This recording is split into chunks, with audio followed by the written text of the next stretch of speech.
Hello everyone, I'm Priyadarshini Mara, faculty at the Department of Buddhist Studies, University of Delhi.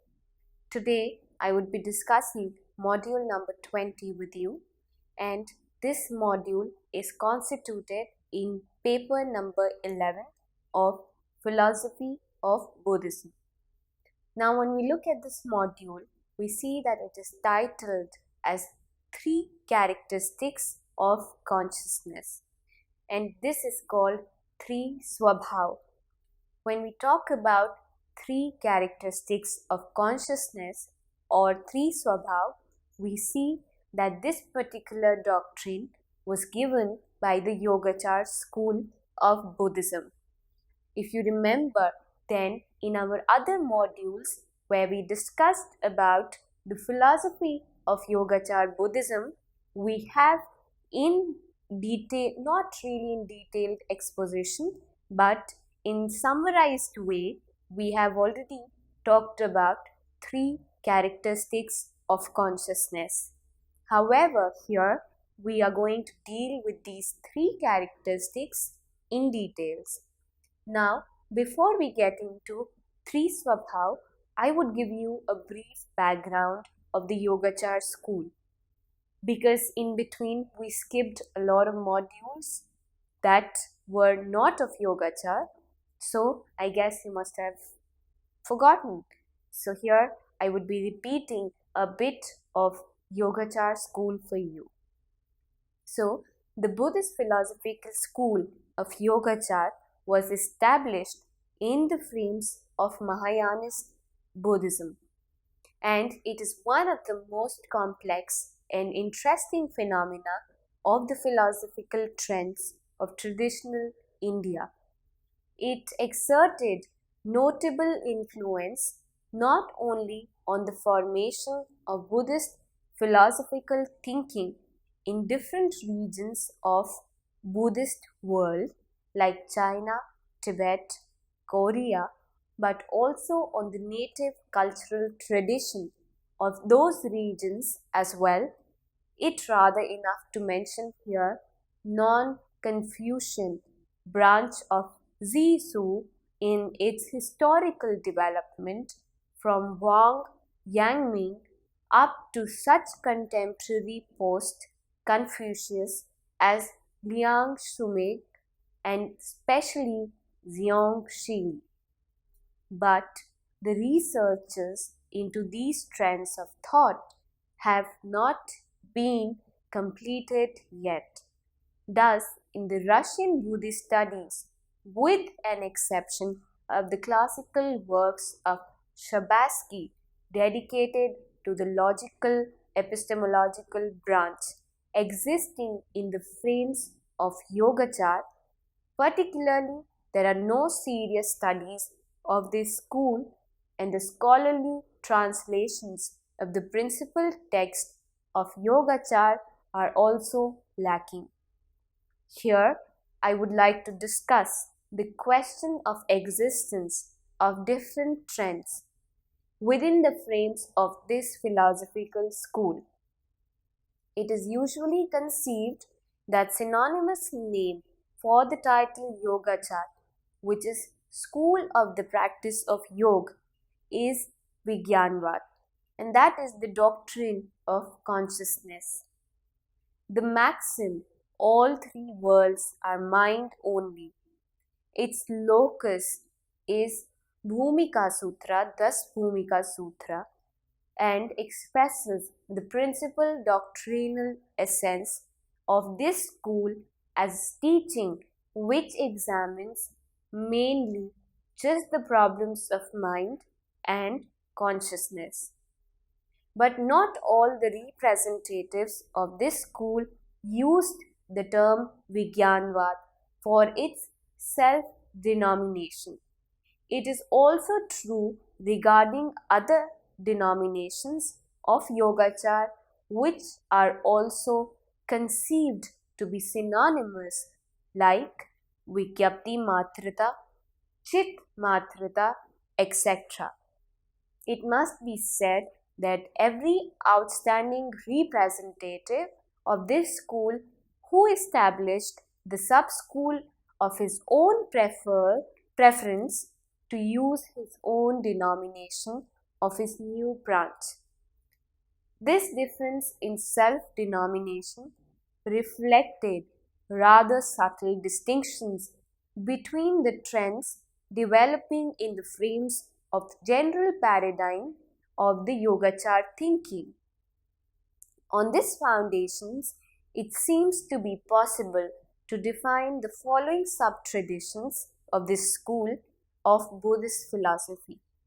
Sub-tradition of Asang, the exact name of which is Chit-matra. Chit-matra means psychical only or mind only. It can be qualified as psychological idealism. Sub-tradition of Vasubandhu, developed by his disciples and especially by Dharmapal. The exact name of this trend is Vidya-mitra, which means conscious only, or also as Vigyanvad, that point means the doctrine of consciousness. It can be qualified as the Buddhist phenomenology of consciousness.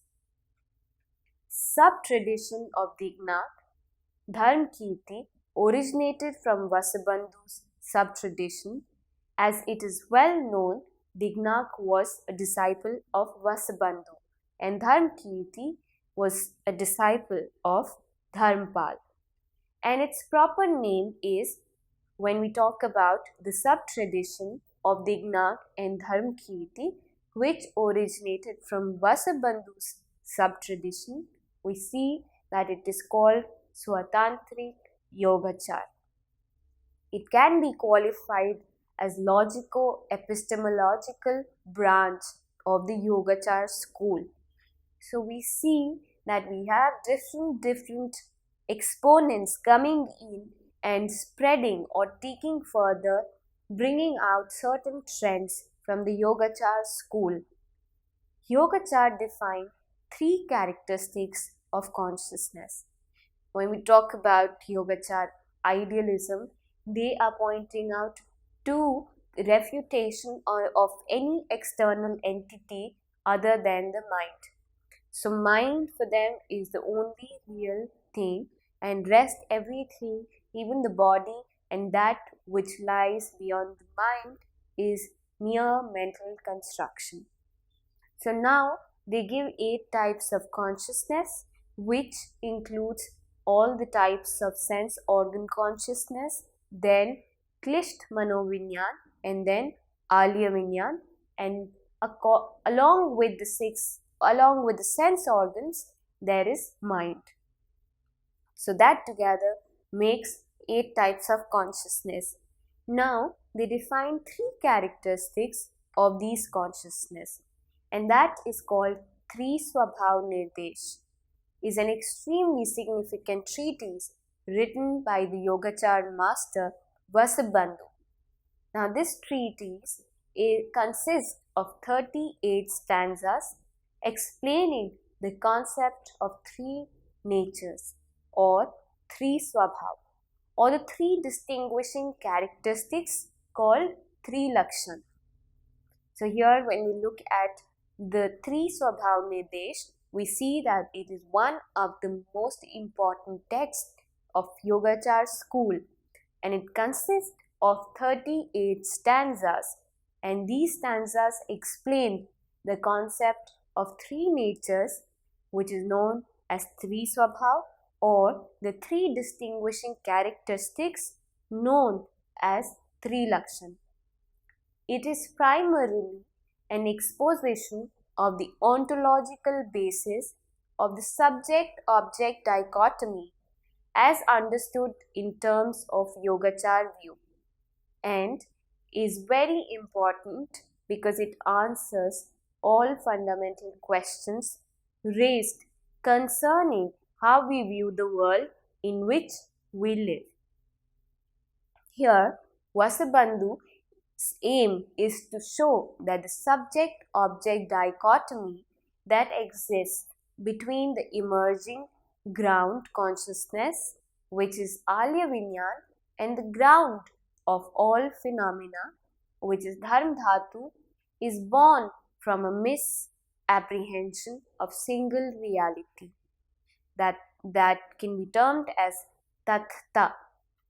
That which misapprehends this greater reality are all sentient beings born in the world. But the root of this misapprehension is created by the all-ground consciousness itself, which acts as a spell enchanting beings into believing in the facetity of the world in which they live. Now, when we talk about the three intrinsic natures, they are posited by Vasubandhu as the conceptually constructed, which is known as Parikalpit nature. Then we have the contingent nature, which is known as Paratantra, and then the actual nature, which is known as Parinispan. So these three natures that Vasubandhu gives is first the conceptually constructed nature, which means Parikalpit, then the contingent nature, which means Paratantra, and then we have the actual nature, which means Parinispan. This theory was put forward to explain not only the illusion of world that we see around us, but also the unreality as to how it is created. We find that the world is product not of one but three simultaneous realities. The conceptual nature, Parikalpit, and when we talk about these three simultaneous realities, we have Parikalpit, Parinispan and Paratantra. So let us begin with the conceptual nature. When we talk about conceptual nature, it is called Parikalpit. The imagined one of the three natures, three Swabhav, according to Yogachar philosophy, is Parikalpit. It denotes the unreal, which means Parikalpit, and this denotation of the unreal is the duality of perceiving subject and perceived objects that have been projected onto reality by dependent nature or Paratantra, and this results in the existence of an individual in samsara. So just listen to it once again so that you get what I'm trying to say here is when we talk about three natures or three Swabhav according to Yogachar philosophy, we say that it denotes the unreal, which means Parikalpit, and this unreal duality of perceiving subject and perceived objects that have been projected onto reality by dependent nature, which means Paratantra, and this results in the existence of an individual in samsara. The world that is perceived, and for it to be perceived, there must be subject and object dichotomy. And the world that is perceived is described as a perceptual construction, which is known as Kalpana, or conceived world in the sense of something that isn't there being perceived or thought to be there. Insofar as it is the perceptual construct, its nature is said to be conceptually constructed, and that is Parikalpit. This projection, as such, occurs as a simultaneous arising of the subject and the object. Vasubandhu, however, asserts that the conceptually constructed, which is Parikalpit, nature of reality by virtue of precisely what it is has to be unreal and non-existent. See, when we talk about Vasubandhu, he asserts that the conceptually constructed nature of reality, by virtue of precisely what it is, has to be unreal and non-existent. It is an illusion. Nevertheless, the conception that occurs, the experience of the subject and object dichotomy, is a play of various existent causes and conditions. This contrivance or vikalp of various causes and condition is described as the contingent or paratantra nature of reality. Behind that play of causes and conditions, there must be an underlying actual nature, and this nature is called parinispan. The actuality is the unreality of contrived construct. Imaginary nature comes into being when the mind or consciousness applies its function of discriminating the ideas and proceeding from the storehouse consciousness, that is, to dependent nature, the object of imagination. Now let us see for an example, being ignorant of the truth that all beings are ideation only, the mind consciousness ascribes to them the property of independent reality and comes up with such notions as permanent self and permanent objects. So when we, for example, we see that being ignorant of the truth that all beings are ideation only. They are all ideas of the mind. We place the mind consciousness to them, and this mind consciousness further ascribes the property of independent reality and comes up with such notions as permanent self and permanent objects. These properties which the mind consciousness falsely attributes to ideas, but which are actually what is meant to be by imaginary nature. Perfect nature is the correct comprehension of imaginary as imaginary, which arises when the objective character which the mind consciousness wrongly imputes to ideas is finally realized to be void. The ultimate reality on which these three natures are imposed, almost like veils, is defined as tathata, that is pure noumena. The contingent paratantra nature, the real form of phenomenal existence, free from verbal expression, the world of dependent origination, that is pratitya samutpat.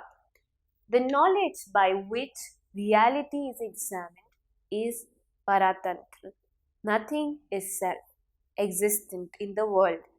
Everything depends on other for its existence. Things are all produced as mutually conditioned. The definition of paratantra as given in the verse 20 of Trimsika. Trimsika is one of the texts of Yogacara school.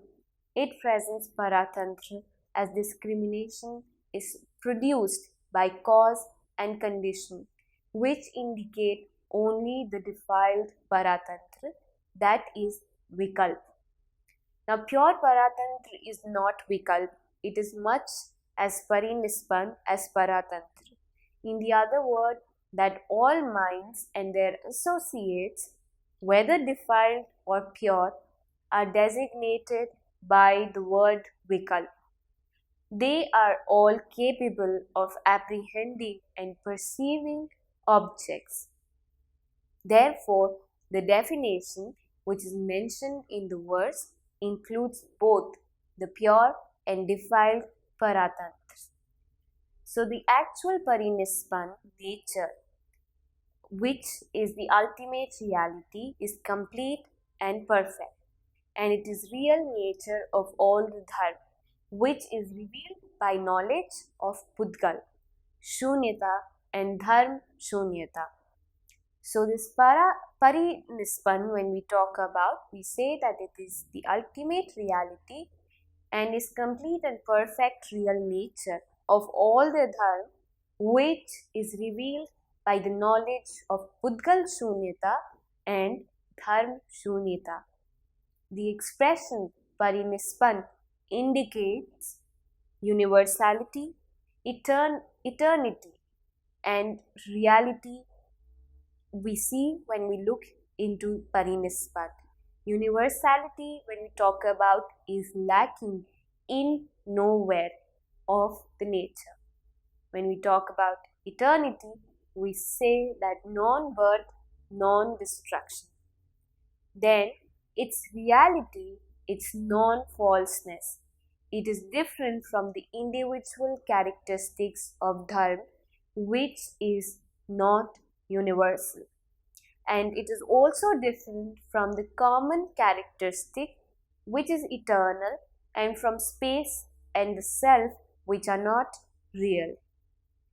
The explanation of three Swabhav with an example will be presented here in order to make you understand what it is. To elaborate, we see Vasubandhu resorts to an analogy. So he gives an analogy or a situation. He says that let us consider a situation in which a magician using certain spells or mantras or tricks causes before a crowd of spectators a log of wood to appear and become as an elephant. The fact that no elephant is there, but nevertheless is seen to be there by the audience, may be defined as elephant's parikalpit nature. In that sense, the spectators imagine or project something that factually is not present. The elephant is no more than a magician's illusion, and yet the elephant is indeed seen. When we talk about hallucination, it means akriti. The illusion that is seen of the elephant by the crowd may be defined as the situation's paratantra nature. This means that the appearance of illusion itself must be contingent on something else. Finally, we see if we consider what the elephant really is in itself, that is a suggested image that is not really there, then its actual non-existence is its ultimately true or actual nature. That becomes Parinispan. So we see that Vasubandhu gives an analogy of elephant who is being constructed by a magician. Vasubandhu then goes on to explain his analogy as follows. The all-ground consciousness, which means Alya Vinyan, is the magic spell with which cosmic ideation, which is Vikalp, the magician magically produces the illusion of a universe, and in which duality of subject and object becomes the result. The elephant is the universe that appears to us as real. The original log of wood, which has been misapprehended as illusory elephant, is Tathata, or the absolute that ever remains unchanged and pure from the beginning. With the non-apprehension of duality, the appearance of duality collapses, and with this collapse, the actual nature is realized as the non-existence of duality. When we look at 3 Swabhav Nirdesh, verse number 33, we see the nature or Swabhav of reality is ultimately non-dual, which means that neither an apprehender nor objects to be apprehended exist as such. Each of these three forms should not be regarded as independent existence, but as the forms that appear to be different individuals according to their existential attitudes towards reality. Through ultimate transcendental wisdom, which denies an illusional superimposition of reality, a person comes to understand the essence of the phenomenal world as emptiness or shunyata. Now, this emptiness or shunyata is the form perfectly attained, which points out to Parinishpan Swabhav. Thereupon, one clearly sees the true nature of phenomena as it is without verbal fiction, that is, in the form of Paratantra Swabhav. In short, what can be said is that Paratantra is the pivot that transforms the illusion of Parikalpit to the enlightenment of Parinispan. The three Swabhav is inseparably connected with the practical purpose of Yogachar, as knowledge of the doctrine can enable one to break through the painful chain of death and rebirth or samsara, and also to attain the state of enlightenment or nirvana. Several conclusions can be drawn from the above analysis of three natures or three swabhav, and it is present in this text called Sandhi Nirmochan Sutra. It agrees in outline with the characterization of the three natures in the text, but also develops it further along the line of ideation only philosophy of Yogachar Buddhism. Secondly, we see that just as in the Sutra, dependent nature in the text refers to the realm of birth and death, which results from man's failure to comprehend the conditioned nature of all entities. In the ontology of Mahayana Sutra, this failure signifies the construction of an imaginary world of real selves and objects out of various categories of ideas. This is the reason dependent nature is depicted as the support of false discriminations or imaginary nature on the one hand, and it is also said to proceed from them on the other hand. Finally, we have perfect nature, which indicates the liberation from the cycle of mutual generation of dependent and the imaginary, when all entities are perceived as they actually are, that is, ideas only. Looking at the third state, we see that so far as sentient beings are either non-enlightened or enlightened, dependent nature always exists either as imaginary nature or as perfect nature. For ideas are either the ideas of non-enlightened and so are the product of false imagination, or the ideas of the enlightened, in which case all unfounded hypotheses have disappeared. So this is the idea of the three swabhav. Now we have certain criticisms of the Yogachar version of three swabhav. To sum up, the following comments can be made on sections on the three natures in the treatise. First is this section consists of two parts. The first part is chiefly on the dual aspects of three natures, while in the second part we see that it is mainly concerned with establishing the unity of the three natures. The description of the three natures found in these two parts, with the exception of perfect nature, do not exactly correspond.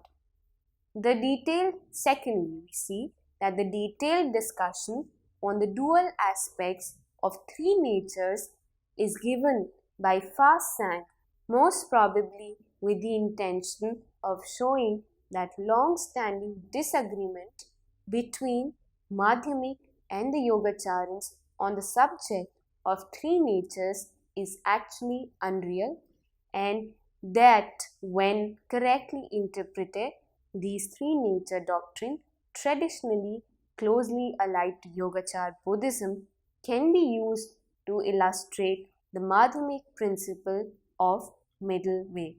And this brings us to the end of Yogachar Tri Swabhav, or the nature of consciousness, which is divided into three types. One is Parikalpit, then we have Paratantra, and in the end we have Parinispan. So, from above studies, we come to know the true nature of reality based on characteristic of consciousness. These three characteristics are, however, interrelated to each other. Here, it is important to understand that Yogachar philosophy, before evaluation of this basic nature of object, so they bring out the three natures of consciousness. Three natures are the root of consciousness, and from the object on the cause and effect relation, we see that these three natures are essentially associated with the 8 types of consciousness that is given by the Yogachar school. When the Yogachar school says that it is only the mind that is real and everything else that lies beyond the mind, or even the body for that matter, is unreal. When we talk about unreality or refutation of the objects lying outside the mind, we say that the process of understanding them is done with the help of 8 types of consciousness. Now, these 8 types of consciousness are further understood through 3 natures or characteristics of consciousness, and that is called Tri Swabhav or 3 natures, which is Parikalpit, Paratantra, and the ultimate nature, which points out to the understanding or apprehension of things as they are, and that is Parinispan. So these are the 3 natures of consciousness as given out by the Yogachar school. Thank you.